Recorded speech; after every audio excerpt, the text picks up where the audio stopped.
Hello everyone, this is Akhil Chandrasekar, a student teacher of Bombay Teachers Training College, F.Y.B.Ed roll number 8.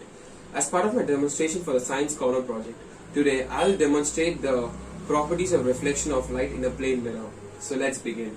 First we have a measuring scale, we have a torch, we have a comb, and lastly we have our plane mirror. So let the magic begin. Lights off.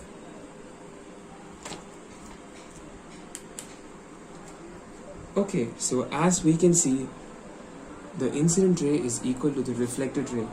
The incident ray, the reflected ray and the normal all lie at the same plane. And lastly, the incident ray and the reflected ray lie at each other in the point of incidence. Thank you. Hello everyone, this is Akhil Chandrasekar, a student teacher of Bombay Teachers Training College, F.Y.B.Ed roll number 8. So as part of my demonstration for the Science Corner activity, today we'll be studying basic chemical reactions that is applicable in our daily life. So let's begin. First we have baking soda, we have vinegar.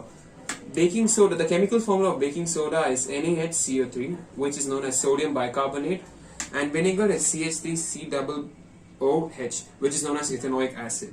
So let's see the reaction now. So when sodium bicarbonate reacts with ethanoic acid, we get carbon dioxide, water, and a bicarbonate salt. So today we'll be trying to see the products of the reaction in a practical manner. So let's check the apparatus today. We have 5 candles over here. We have bicarbonate salt. We have vinegar, and we have the bicarbonate soda over here as well. So let's begin. Okay, so we'll begin by adding some vinegar first. So here I go. Around 10-15 ml is enough. So I'll begin by adding sodium bicarbonate.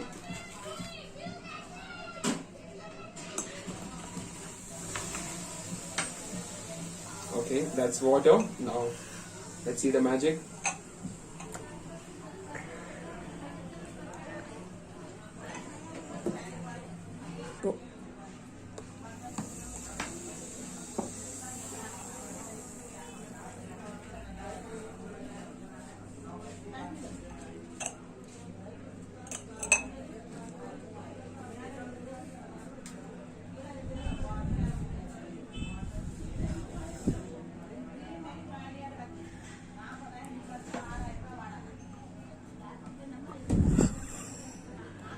As you guys saw, almost 4 of the candles got extinguished. So how did it get extinguished? The answer lies over here. So let's see.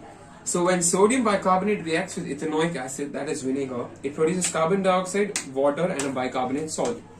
We have water and bicarbonate salt present over here. And carbon dioxide being a gas, I transported it in this glass and I poured it all over. Carbon dioxide has a property of extinguishing fire. Hence, it's used in a lot of fire extinguishers and also in refrigerators as well.